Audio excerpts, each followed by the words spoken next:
નમસ્કાર દર્શક મિત્રો, કેન્દ્ર સરકાર તેમજ ગુજરાત સરકારની સેવામાંથી નિવૃત્તિ પામેલા તમામ પેન્શનર મિત્રો, નિવૃત્ત કર્મચારી ભાઈઓ તથા બહેનોનું આપણી યુટ્યુબ ચેનલ પેન્શન ગુજરાતમાં હાર્દિક સ્વાગત છે। મિત્રો, આજના વિડીયોમાં આપણે ખૂબ જ મહત્વપૂર્ણ વિષય પર વાત કરવાના છીએ। ખાસ કરીને વર્ષ 2010થી 2020 વચ્ચે નિવૃત્તિ પામેલા પેન્શનરો માટે એક મહત્વપૂર્ણ પ્રક્રિયા હાલમાં ચાલી રહી છે, જે ભવિષ્યમાં પેન્શન અને અન્ય લાભો પર અસર કરી શકે છે।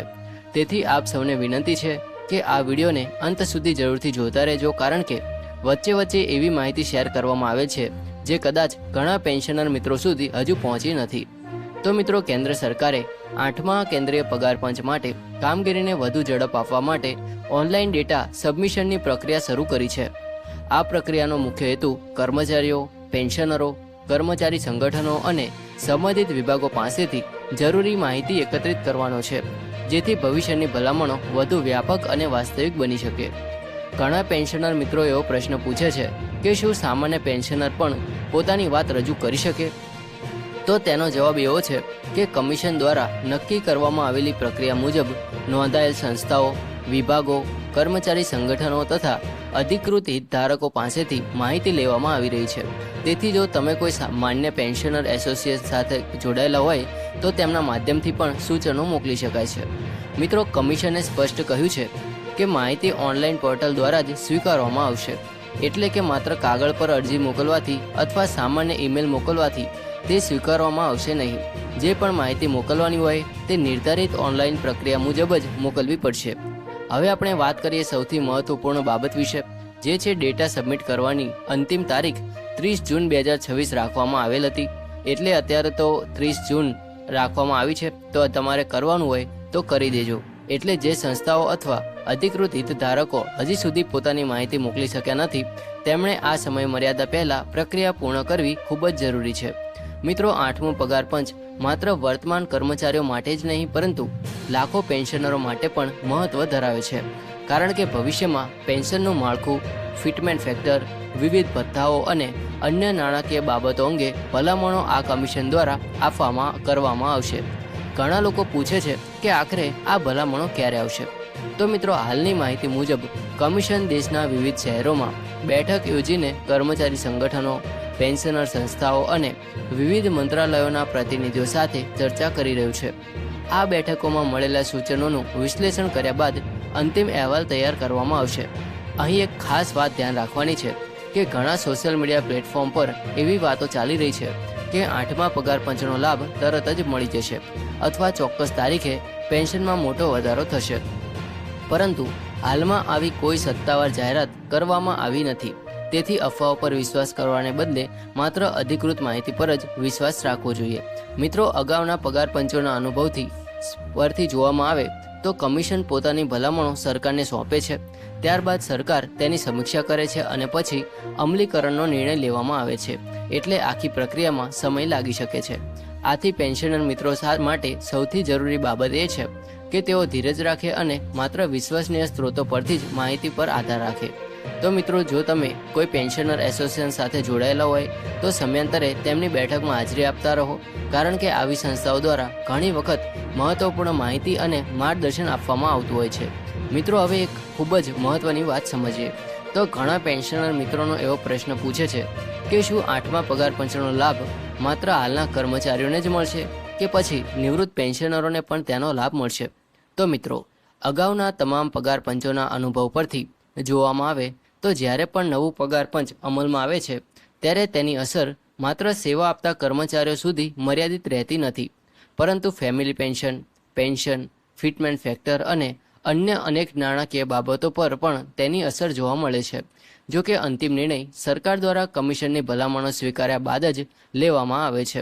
તેથી આજની તારીખે કોઈ ચોક્કસ વધારાની રકમ કે ફિટમેન્ટ ફેક્ટર નક્કી થયો છે તેવી વાત સત્તાવાર રીતે કહી શકાય નહીં।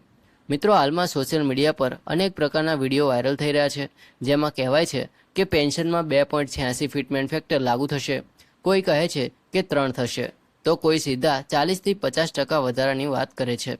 પરંતુ આપ સૌને વિનંતી છે કે આવી કોઈપણ માહિતી પર વિશ્વાસ કરતા પહેલાં તેની સત્તાવાર પુષ્ટિ જરૂરથી કરજો, કારણ કે અત્યાર સુધી સરકાર દ્વારા કોઈ અંતિમ ફિટમેન્ટ ફેક્ટર જાહેર કરવામાં આવ્યું નથી।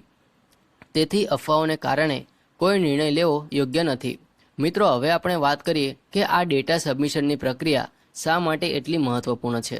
તો મિત્રો, જ્યારે કમિશન દેશભરના વિવિધ વિભાગો, કર્મચારી સંગઠનો અને પેન્શનર એસોસિએશનો પાસેથી માહિતી એકત્ર કરે છે, ત્યારે તેને વાસ્તવિક પરિસ્થિતિનો અંદાજ આવે છે. મોંઘવારીમાં થયેલો વધારો, આરોગ્ય ખર્ચ, જીવન નિર્વાહનો ખર્ચ, દવાઓના વધતા ભાવ અને નિવૃત્તિ કર્મચારીઓની આર્થિક સ્થિતિ જેવી બાબતોને ધ્યાનમાં રાખીને આગળની ભલામણો તૈયાર કરવામાં આવે છે. ખાસ કરીને 2010થી 2020 વચ્ચે નિવૃત્ત થયેલા ઘણા પેન્શનરો આજે કહે છે કે છેલ્લા કેટલાક વર્ષોમાં મોંઘવારી ખૂબ જ વધી ગઈ છે. ઘર ખર્ચ, સારવારનો ખર્ચ, દૈનિક ઉપયોગની વસ્તુઓના ભાવ અને દવાઓના ખર્ચમાં સતત વધારો થયો છે. આવી પરિસ્થિતિમાં ભવિષ્યના પગાર પંચ પાસેથી તમામ પેન્શનરોને ઘણી અપેક્ષાઓ છે.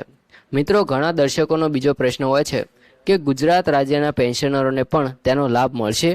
તો મિત્રો, અહીં એક બાબત સમજવી ખૂબ જ જરૂરી છે કે 8મું કેન્દ્રીય પગાર પંચ મુખ્યત્વે કેન્દ્ર સરકારના કર્મચારીઓ અને કેન્દ્ર સરકારના પેન્શનરો માટે રચવામાં આવ્યું છે.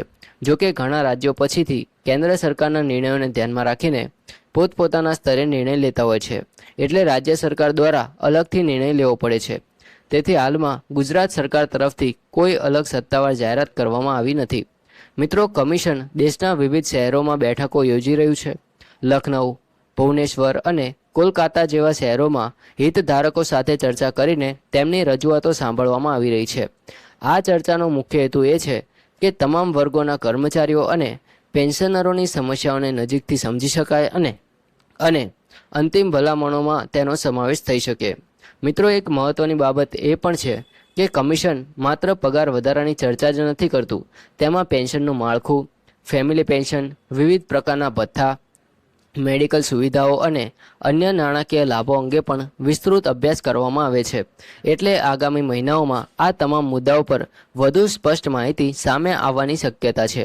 મિત્રો, જો આપ કોઈ પેન્શનર એસોસિએશન સાથે જોડાયેલા હોય તો તેમની બેઠકમાં નિયમિત હાજરી આપતા રહો. ઘણી વખત આવી સંસ્થાઓ સરકાર સમક્ષ સંયુક્ત રજૂઆત કરે છે અને પેન્શનરોના હિતમાં મહત્વપૂર્ણ માંગણીઓ પણ રજૂ કરે છે. વ્યક્તિગત રીતે માહિતી ન પહોંચતી હોય ત્યારે આવી સંસ્થાઓ ખૂબ જ ઉપયોગી સાબિત થાય છે. આ ઉપરાંત એક વધુ અગત્યની સલાહ આપું છું કે છેલ્લા કેટલાક સમયથી ફેક મેસેજ અને ખોટી પીડીએફો ફાઇલો સોશિયલ મીડિયા પર ખૂબ જ ઝડપથી વાયરલ થાય છે, જેમાં સરકારના નામે ખોટા આદેશો ફરતા કરવામાં આવે છે. તેથી કોઈપણ દસ્તાવેજ મળ્યા પછી તેની સત્તાવાર વેબસાઇટ અથવા સંબંધિત વિભાગ દ્વારા પુષ્ટિ કર્યા વગર તેને સાચું માનશો નહીં. મિત્રો, અમારી ચેનલનો આ વિડીયો તમને ઉપયોગી લાગ્યો હોય તો આ વિડીયોને લાઇક કરજો, શેર કરજો અને અમારી પેન્શન ગુજરાત ચેનલને સબસ્ક્રાઇબ કરવાનું ભૂલશો નહીં. ફરી મળીશું આવી જ માહિતી સાથે. ત્યાં સુધી જય હિન્દ, વંદે માતરમ.